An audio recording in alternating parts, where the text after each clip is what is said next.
그 찬미를 정말 잘 은혜스럽게 불러주셔서 감사드립니다. 오늘 함께 나눌 말씀의 제목은 약한 그때 강함이라. 하나님께서는 약한 자를 부르셔서 하나님께서 도구로 사용하셔서 하나님의 능력, 그분의 계심을 증거하십니다. 세상에 수많은 사람들이 있지만은 그 중에 약한 자를 택해 가지고 크게 사용하시는 그런 일들이 굉장히 많습니다. 오늘 그 내용을 가지고 말씀을 함께 나누고자 합니다. 우리 안실학교 시간에 순서를 통해서 깨달았듯이 재림교회에는 Possibility Ministry, 가능성 사역부가 있습니다. 제가 이 교회에 와서 사역팀으로 쭉 이렇게 우리 교회의 활동팀들을 나눌 때에 그때 제가 가능성 사역팀을 이렇게 말씀드릴 때 좀 생소하게 느껴졌을 것입니다. 그런 부서가 있냐고. 그런데 대총회에 이런 부서가 있고 한국연합회도 이 부서가 있고 교회도 그 부서를 만들려고 했습니다.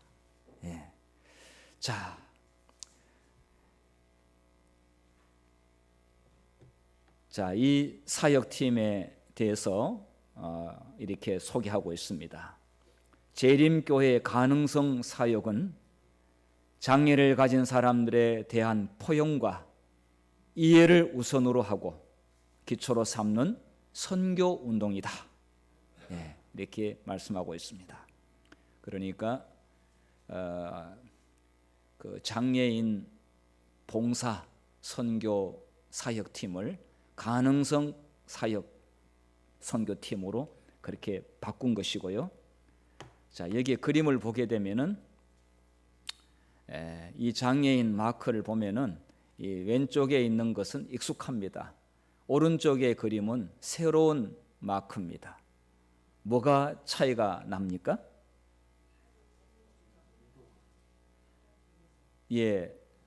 기존의 장애인 마크는 좀 이렇게 정체에 있는, 움직이지 않는 보호의 대상인 뭐 이런 정도로 이렇게 이미지가 있습니다만은 이 새 장애인 마크는 뭔가 앞으로 활동하고 나아가는 모양이고, 그리고 단순히 보호의 대상 이런 것이 아니라 뭔가 목표와 뜻을 가지고 앞으로 함께 나가는 매우 활동적인 모습을 보여주고 있습니다.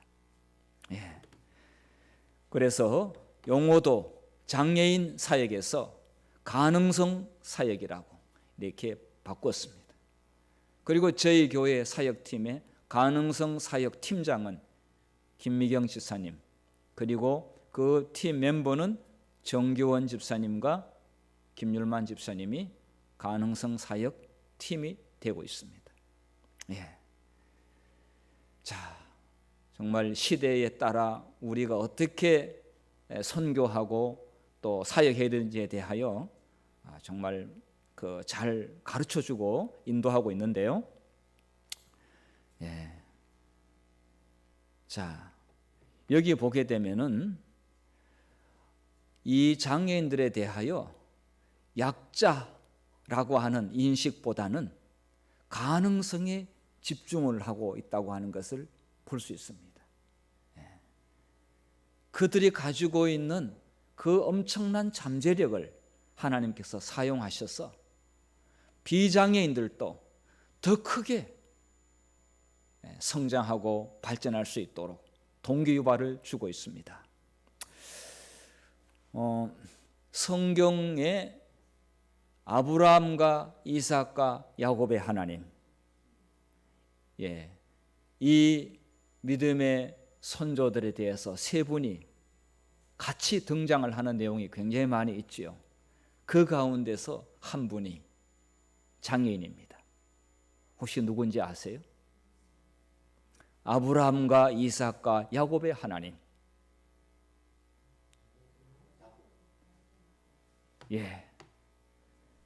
야곱은 선천적으로 장애인이 된 것이 아니라 후천적으로 장애인이 되었습니다.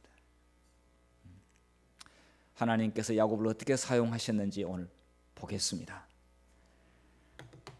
자, 우리 창세기 32장 22절부터 우리 25절까지 한번 같이 읽도록 하겠습니다. 시작. 밤에 일어나 두 아내와 두 여종과 11 아들을 인도하여 야복나루를 건널세 그들을 인도하여 시내를 건너가게 하며 그의 소유도 건너가게 하고 야곱은 홀로 남았더니 어떤 사람이 날이 새도록 야곱과 씨름하다가 자기가 야곱을 이기지 못함을 보고 그가 야곱의 허벅지 관절을 치매 야곱의 허벅지 관절이 그 사람과 씨름할 때에 어긋났더라.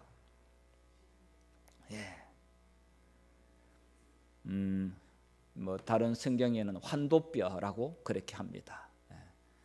근데 그 부분이 정말 크게 상처를 입게 되었습니다.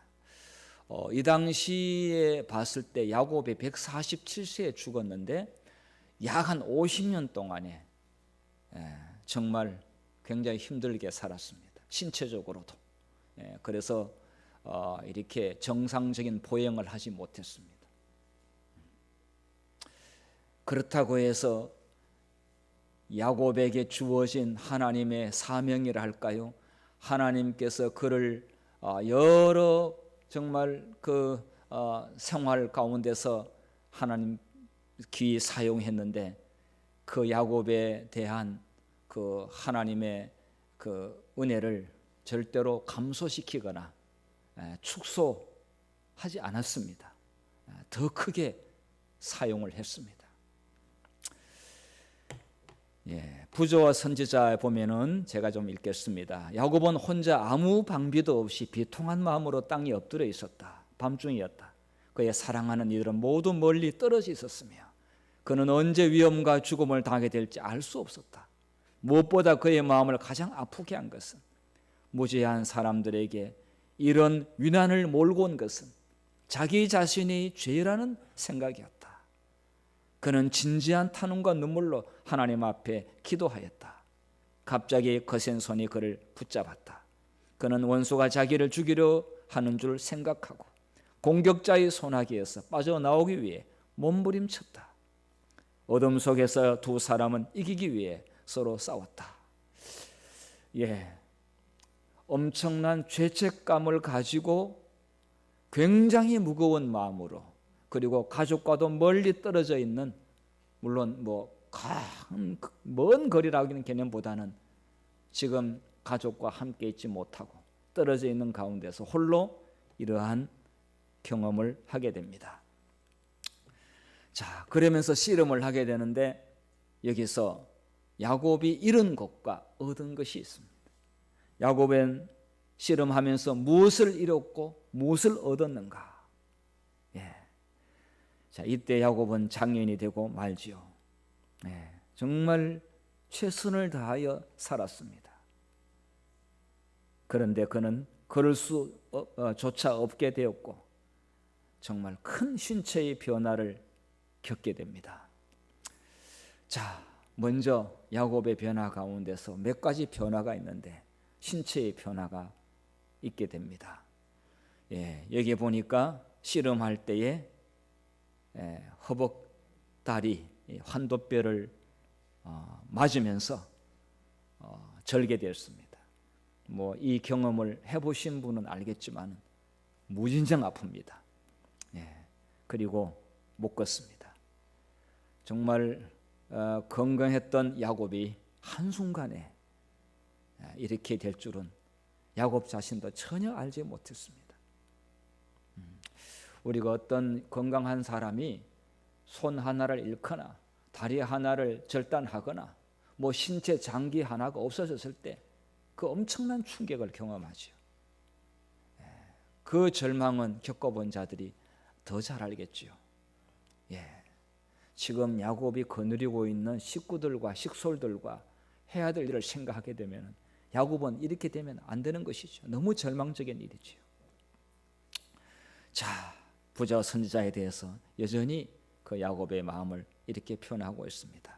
투정은 거의 동틀 때까지 계속되었는데 그때 이상한 사람이 그의 손가락을 야곱의 환도뼈에 대자 그가 곧 절개되었다.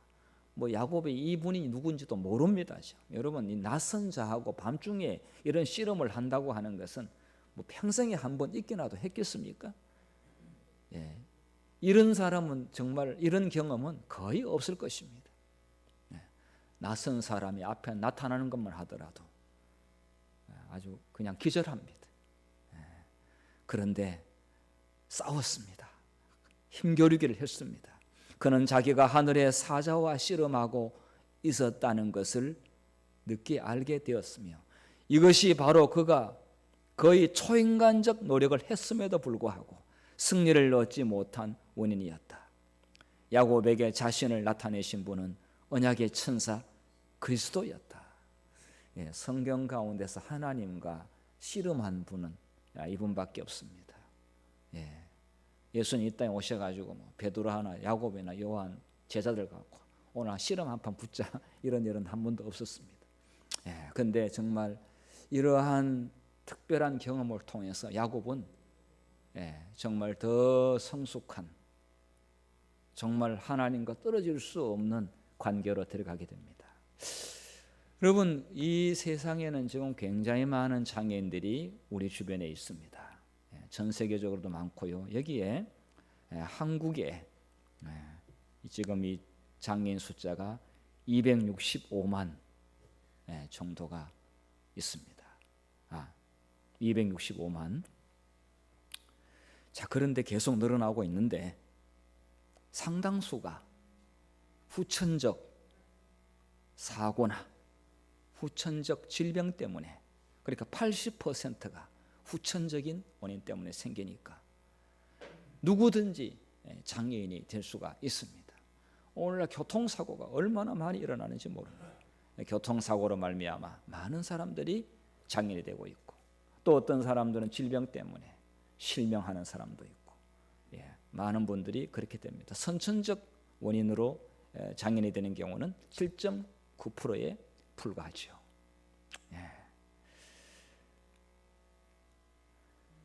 자, 그런데 하나님께서는 이들을 우리 가까이에 두는 이유가 있습니다. 장애인들은 매일 신체적 어려움에 직면하는데 종종 사회에서 오해를 받기도 합니다. 그러나 신체적인 약점이 개인의 내적 가치나 하나님께서 그들에게 주신 사명을 감소시키지 않는다는 사실을 인식하는 것이 중요합니다. 오히려 하나님께서는 그분의 영광과 능력을 나타내시기 위하여 우리의 약함까지도 사용하십니다. 우리 김일만 집사님 아침에 PPT 만든 그 내용은 그대로 학교 교과서에 실어도 부족함이 없을 정도로 언어가 정말 잘 다듬어졌고 내용이 아주 함축적이고 그 다음에 아주 쉽게 잘 만들어졌어요. 신체적으로 불편하다고 해서 어려움이 있다고 그래가지고 그의 내적 가치관과 신앙까지도 그렇다고 생각하면 그건 큰 오해라고 이야기하고 있습니다. 길만 집사님과 카톡으로 대화하게 되면 항상 마음이 편합니다. 영적으로 굉장히 수준 높아요. 이 부분에는 다른 어떤 욕심이나 다른 어떤 인간의 이해관계가 전혀 없이 정말 하나님의 뜻을 어떻게 하면 받들고 하나님 이 선교를 어떻게 할 수 있을까? 여기에 초점이 맞춰져 있는 사람이었어요. 하나님께서는 약한 자들을 통해 가지고 큰 일을 하신다고 했는데 우리는 이 일에 함께 이 장애인의 날을 맞이해서 우리의 인식을 더 새롭게 할 필요가 있습니다. 이사야 43장 1절 우리 같이 읽겠습니다. 시작. 야곱아, 너를 창조하신 여호와께서 지금 말씀하시느니라. 이스라엘아, 너를 지으신 이가 말씀하시느니라. 너는 두려워하지 말라. 내가 너를 구속하였고 내가 너를 지명하여 불렀나니 너는 내 것이라. 골라서 너는 내 것이라 아닙니다. 하나님께서 내가 너를 창조했다. 너를 지으신 이가 말씀한다. 두려워하지 말라. 내가 너를 구속하였고 내가 너를 지명하여 불렀나니 너는 내 것이라. 이것은 우리 비장애인들, 장애인들 모두 똑같이 같이 존중하면서 사랑하면서 말씀하시는 것입니다. 뭐 이런 이 내용은 우리가 자주 듣습니다. 5만 원짜리 구겨졌다고 그래가지고 5천 원짜리가 되는 것이 아니죠. 우리가 신체적으로 어려움이 있다고 그래가지고 그 사람이 가치에 변하는 것이 아닙니다. 가치가 변할 수가 없는 것이죠. 때로는 종이가 여러 사람의 손을 거쳐 화폐가 더러워지고 구겨졌다 할지라도 여전히 5만 원은 5만 원입니다. 우리도 야곱처럼 갑자기 장애인이 될 수가 있습니다. 우리 고린도전서 12장에 보면은 이렇게 말씀했습니다. 신체, 지체에 대한 비유로 말씀하고 있는데 그뿐 아니라 더 약하게 보이는 몸의 지체가 도리어 요긴하고 우리가 몸에 덜 귀히 여기는 그것들을 더욱 귀한 것들로 입혀주며 우리의 아름답지 못한 지체는 더욱 아름다운 것을 얻느니라. 정말 꼭 오늘 우리에게 맞는 적합한 말씀이라고 생각합니다. 그런즉 우리의 아름다운 지체는 그럴 필요가 없느니라. 오직 하나님이 몸을 고르게 하여 부족한 지체에게 귀중함을 더하사 몸 가운데서 분쟁이 없고 오직 여러 지체가 서로 같이 돌보게 하셨느니라. 만일 한 지체가 고통을 받으면 모든 지체가 함께 고통을 받고 한 지체가 영광을 얻으면 모든 지체가 함께 즐거워하느니라. 그래서 우리 교회의 모든 신자가 한 지체로 우리 몸이 한 손의 어떤 부분 또 발가락의 한 부분이 손상을 입고 고통을 당할 때 전체가 다 고통을 당하듯이 우리 전체 교회에도 그렇다 이렇게 말씀하고 있습니다. 자, 그래서 오늘 우리에게 주는 메시지는 이것입니다. 우리 지역 사회에 장애인들이 있다는 것은 우리 교회가 포용적인 교회, 곧 모든 사람이 가치 있는 사람으로 대접받고 존경받으며 그들의 은사와 능력에 따라 기여될 수 있는 능력을 발휘하는 그런 교회가 되어야 한다는 도전을 던집니다. 마포 교회는 매우 포용적인 수용적인 그런 교회라고 그렇게 생각을 하시죠? 그런 교회로 많이 바뀌어졌다고 생각하고 앞으로 더 포용적인 교회로 바꿔질 수 있다고 생각합니다. 만약 그렇지 않았으면 김만 집사님은 저희 교회에 오지 않았을 것입니다. 그런데 더 많은 다른 분들도 오기를 이제 우리가 준비가 되어야 되겠습니다. 모든 사람은 재능을 받았고 필요한 존재이며 소중합니다. 이게 이제 우리에게 주시는 하나님의 메시지입니다. 자, 신체의 변화를 통해 야곱은 무엇을 얻었나? 그가 이르되 날이 세려하니 나로 가게 하라. 야곱이 이르되 당신이 내게 축복하지 아니하면 가게 하지 아니하겠나이다.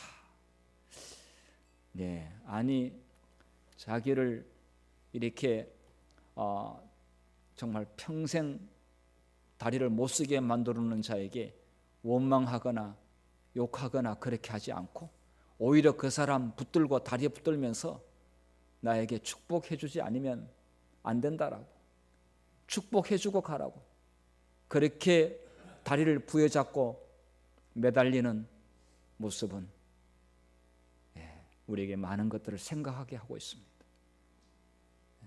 전혀 원망하거나 그런 모습이 아닙니다.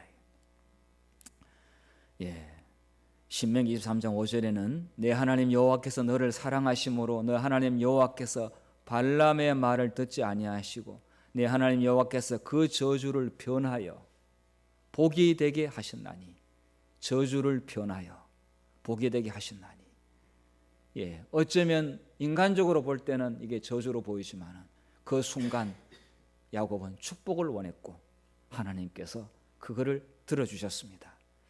야곱은 하나님의 은혜로 생각이 바뀌었습니다. 신체적 장애를 입힌 천사 그리스도에게 이제 축복해 달라고 간구합니다. 생각이 바뀌면 장애도 축복이 됩니다.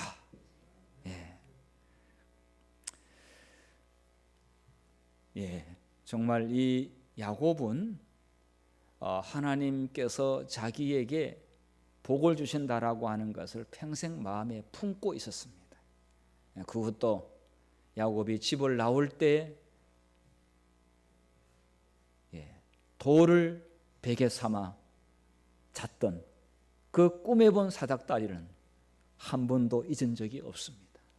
하나님의 언약을 마음속에 품고 있었기 때문에 인생의 엄청난 위기와 정말 어떤 곤란한 입장에 처했을 때에 그는 하나님께 축복을 구하는 모습을 볼 수가 있습니다. 하나님을 원망하지 않았습니다. 창세기 28장에 보면은 꿈에 본적 사닥다리가 땅 위에 서 있는데 그 꼭대기가 하늘에 닿았고 또 본적 하나님의 사자들이 그 위에서 오르락 내리락 하고 이에 두려워하여 이르되 두렵도다 이곳이여 이것은 다름 아닌 하나님의 집이요 이는 하늘의 문이로다 하고 야곱이 아침에 일찍 일어나 베개로 삼았던 돌을 가져다가 기둥으로 세우고 그 위에 기름을 붓고 그곳 이름을 베들이라 하였더라. 이 성의 옛 이름은 루스더라. 그러니까 그 환경은 정말 하나님의 집이라고 할 수 없는 환경이었지만 그가 하나님을 만났습니다. 그리고 그 언약을 기억했습니다. 그러니까 생각이 바뀌었고 그곳이 베델이 되었습니다. 하나님의 집, 하늘의 문이 되었습니다. 이 하나님이 우리 각자에게 약속한 그 언약을 마음속에 가지고 있으면 언젠가 그것을 축복으로 바꾸는 그런 기회가 분명히 온다고 하는 것을 잘 보여주고 있습니다. 야곱은 천사와 씨름하면서 창세기 28장의 사닥다리를 떠올렸고 다리를 절면서도 베델 곧 하나님의 집 혹은 하늘의 문에 나가 하나님을 만났습니다. 장애는 위기이지만 하나님을 만나는 기회가 될 수도 있습니다. 많은 사람들이 장애인이 되었는데 하나님을 만나고 희망을 가지고 살아가는 사람들이 얼마나 많은지 모릅니다. 하나님이 없었더라면 하나님을 만나지 못했더라면 그들은 목숨을 끊었을지 모르겠습니다. 그러나 오히려 더 비장애인들보다도 감사하면서 살아가고 있는 사람들이 있습니다. 자, 그래서 오히려 이 축복으로 바뀌어지는 경험을 하게 되었고 야곱은요. 그 다음에 이어서 놀라운 신분의 변화가 일어납니다. 이제 그 이름을 야곱이라 하지 말고 이름을 이스라엘이라고 바꾸라고 그렇게 합니다. 이 사람의 이름을 바꾸는 계기가 그냥 어느 날 이름 바꾸자가 아니라 성경의 이름은 하나하나가 다 그 사람의 생애와 하나님의 계획, 구속의 계획을 다 담아서 이름을 짓고 그렇게 했는데 때로는 하나님께서 지어준 이름도 있습니다. 이렇게 지으라고. 그런데 하나님이 야곱에게 이름을 지어줍니다. 야곱 떼고 이스라엘 붙이라. 사실은 이 야곱의 이름이라는 이름이 두 국민이, 두 민족이 서로 다투는 그런 이름입니다. 그리고 이 다투면서 서로 이기려고 하니까 속임수를 써가지고 이기는 그런 뜻이 야곱이라는 이름에 포함되어 있습니다. 자, 이게 다른 민족끼리라고 하기 전에 같은 어머니인데 이렇게 이제 집안에서 태어날 때부터 그러니까 아마 이렇게 살다가 그랬으면은 모르겠습니다만은 태어날 때부터 이렇게 됐으니까 에서 야곱은 이렇게 생각할지 모르겠습니다. 네하고 내하고는 죽을 때까지 싸우면서 사는 거다. 이렇게 생각할지 모르겠습니다.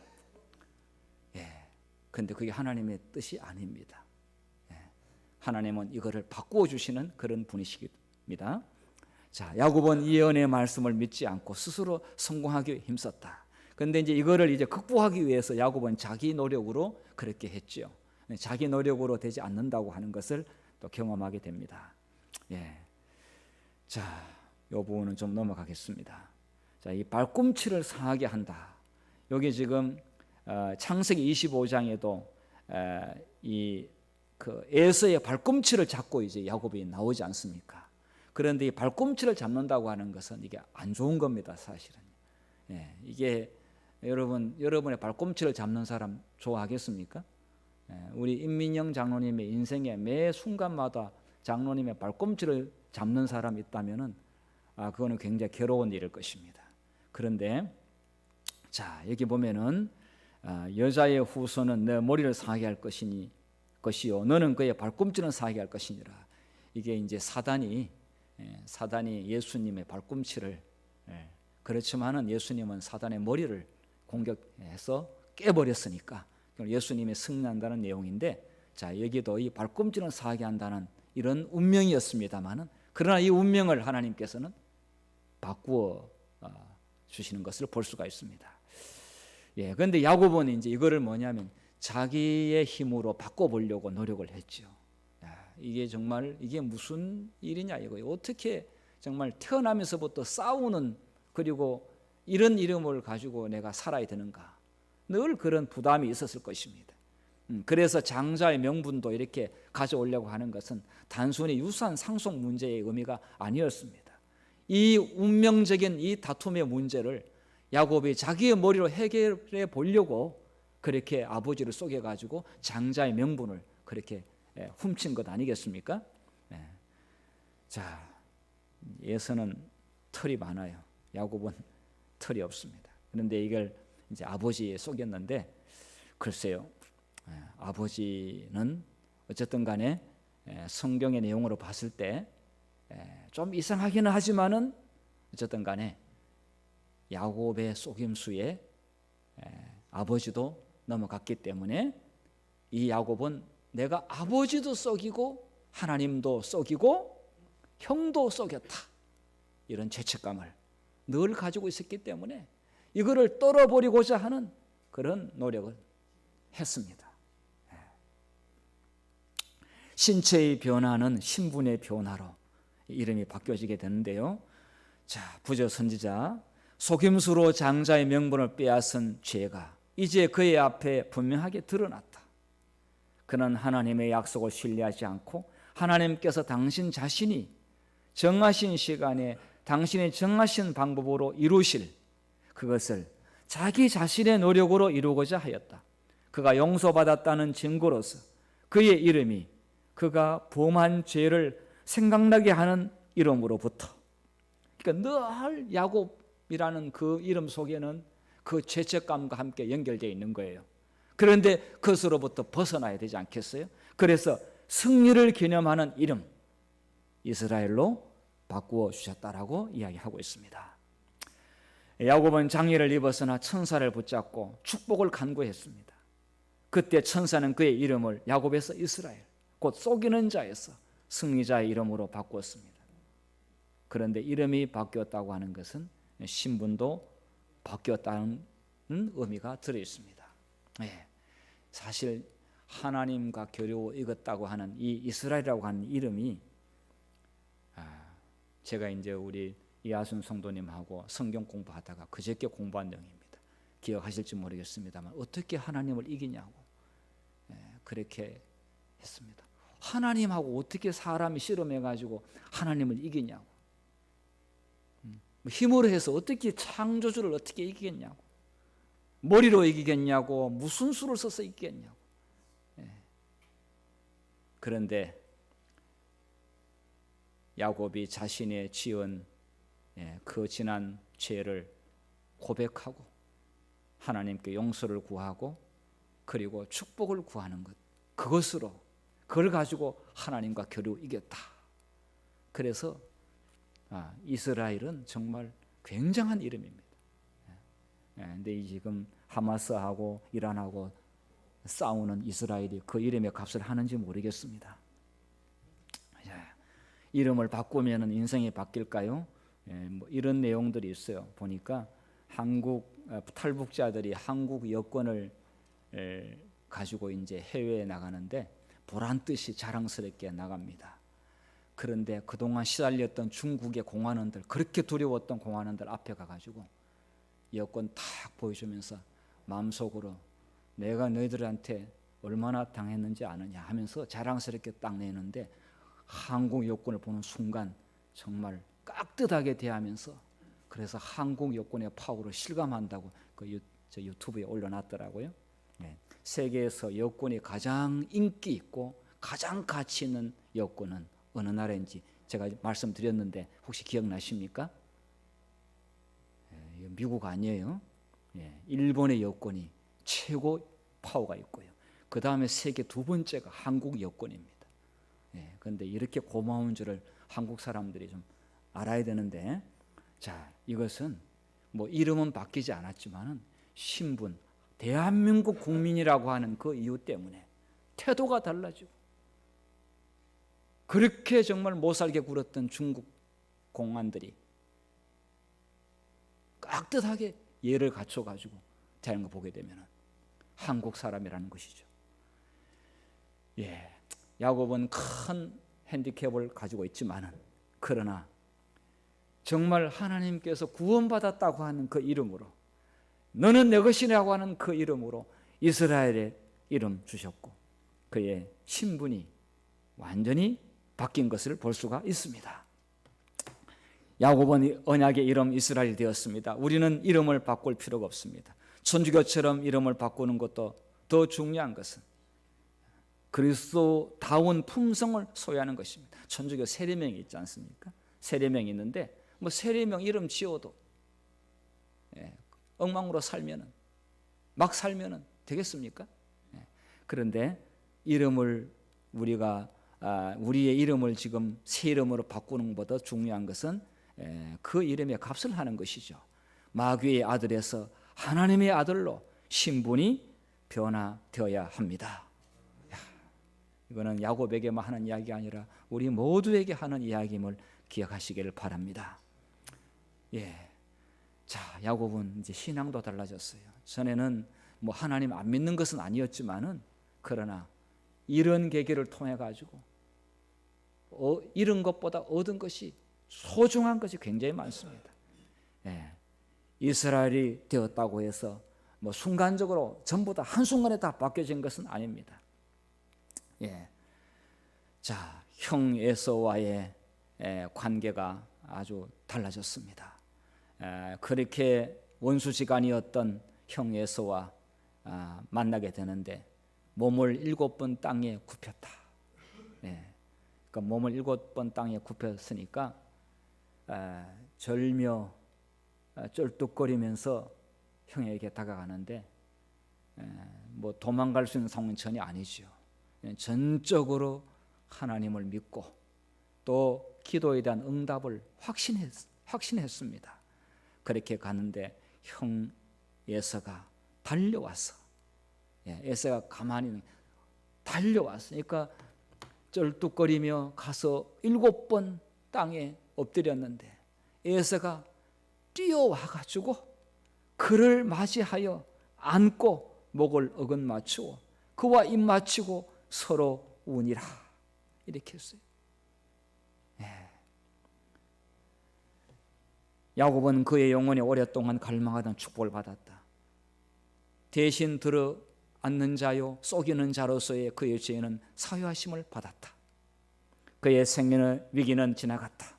의심과 고통과 후회가 그의 생애를 쓰디쓰게 만들었었지만 이제 모든 것이 변했다.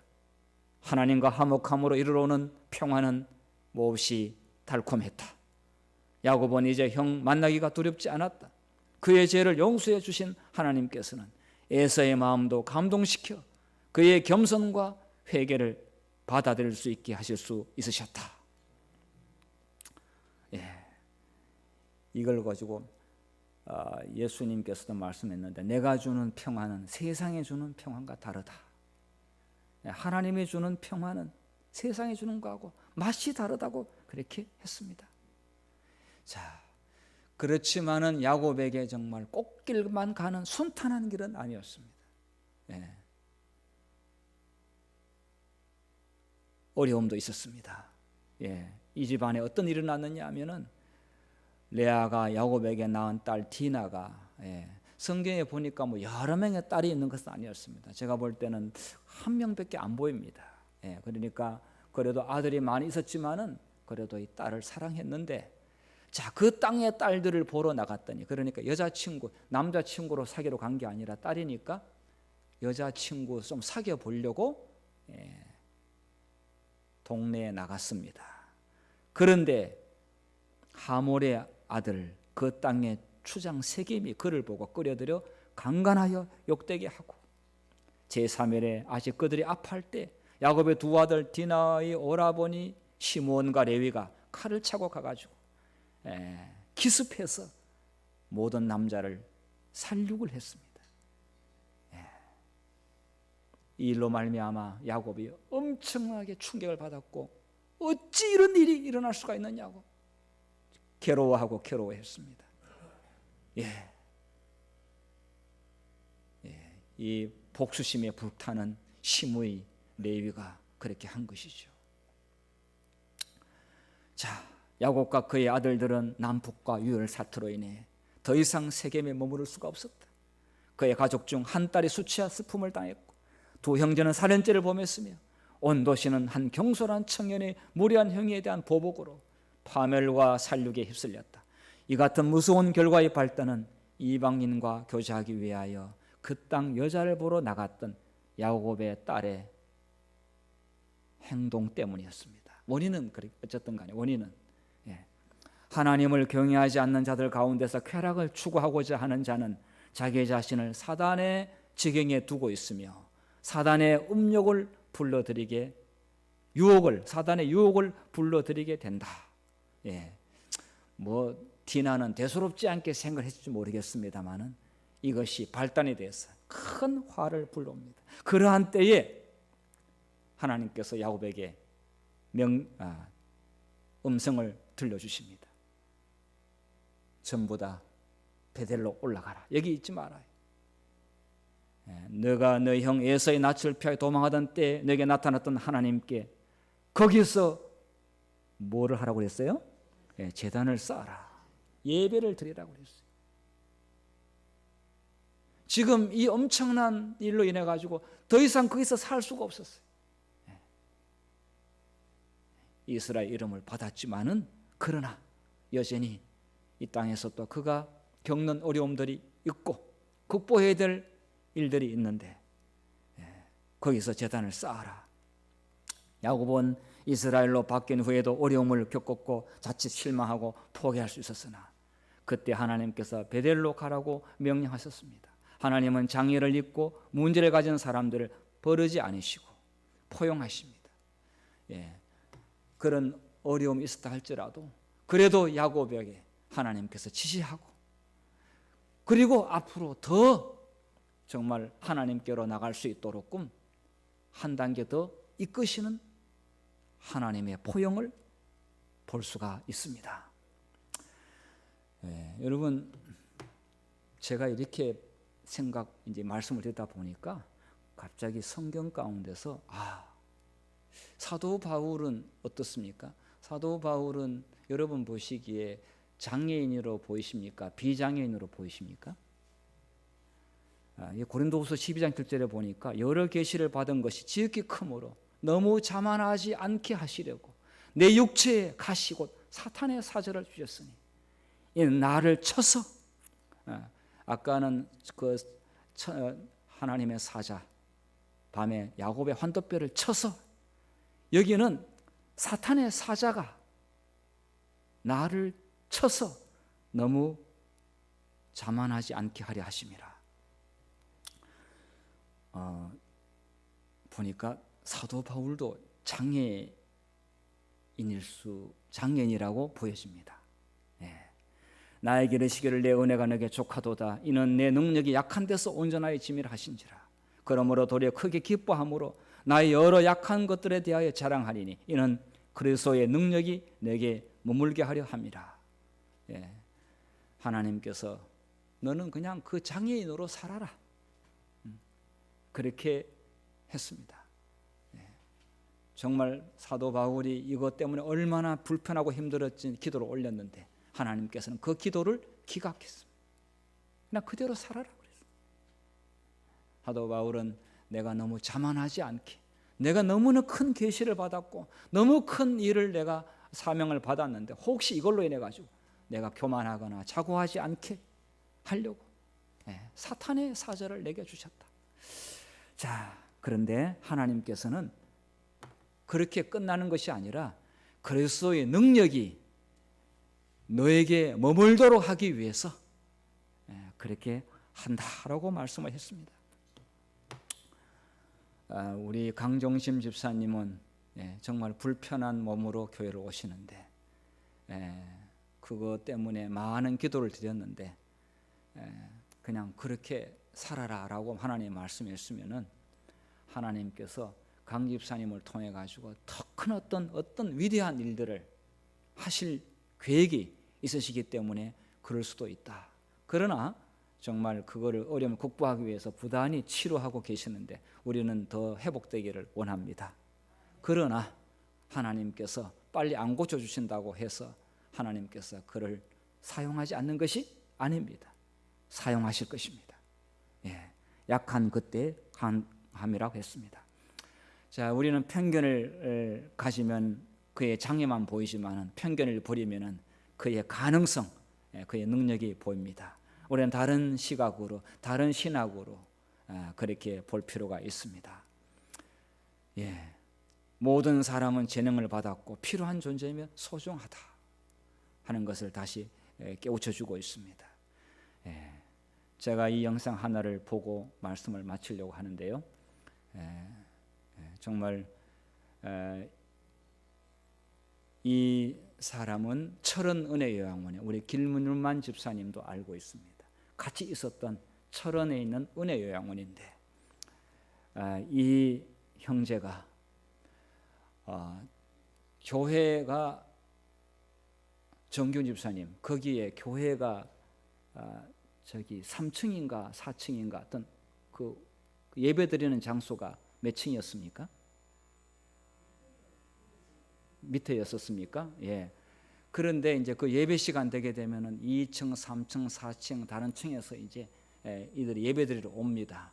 그런데 그 예배드리러 오는 그 이런 장애인들 가운데서 신체가 이렇게 힘든 그 장애인들이 예배 시간 도착하기 위해서는 1시간에서 1시간 반 전에 출발을 합니다. 같은 건물인데 그래서 온몸으로 굴러가지고 예배 장소에 오는데 여러분 이걸 보시고 우리가 예배에 교회에 어떻게 와야 되는지 한번 보시면 좋겠습니다.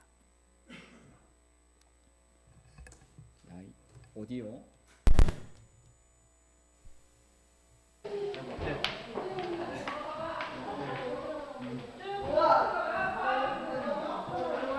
그래 와봐. 이게 나오는 그 목사님 음성은 박경성 목사님의 음성입니다.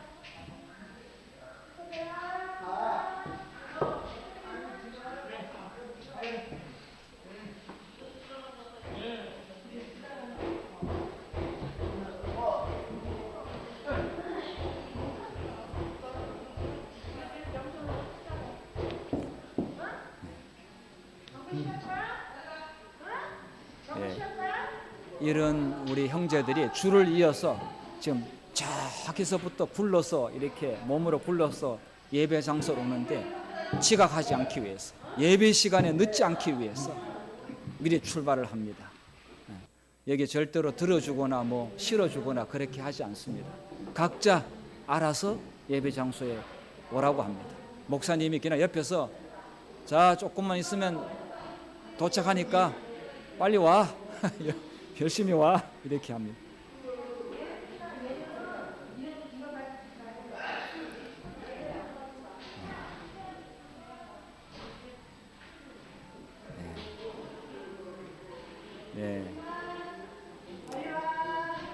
우리들은 이렇게 이야기합니다. 저도 예배드리고 싶어요.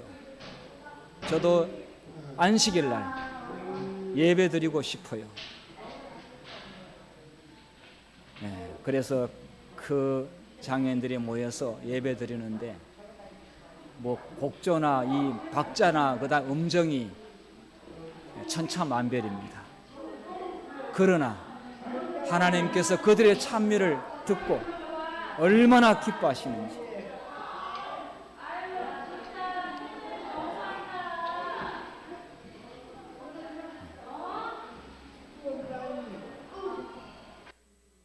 네, 네, 우리는 이런 사람들이 옆에 있는 것은 우리 모두가 우리가 현재 있는 것에 대해서 감사하게 생각하고 또 더 열심히 하나님 사업에 충성하고 그리고 더 하나님의 영광, 약한 자가 얼마나 하나님 안에서 강해질 수 있는지 보여주기 위해서 그렇게 이런 사람들을 우리 곁에 두신 것을 꼭 기억하시길 바라고, 우리 김만 집사, 우리 모든 성도의 기도대로 우리 교회에 여러 장애인들이 와서 저도 예배드리고 싶어요, 그러한 교회가 되기를 간절히 바라면서 말씀을 마치겠습니다.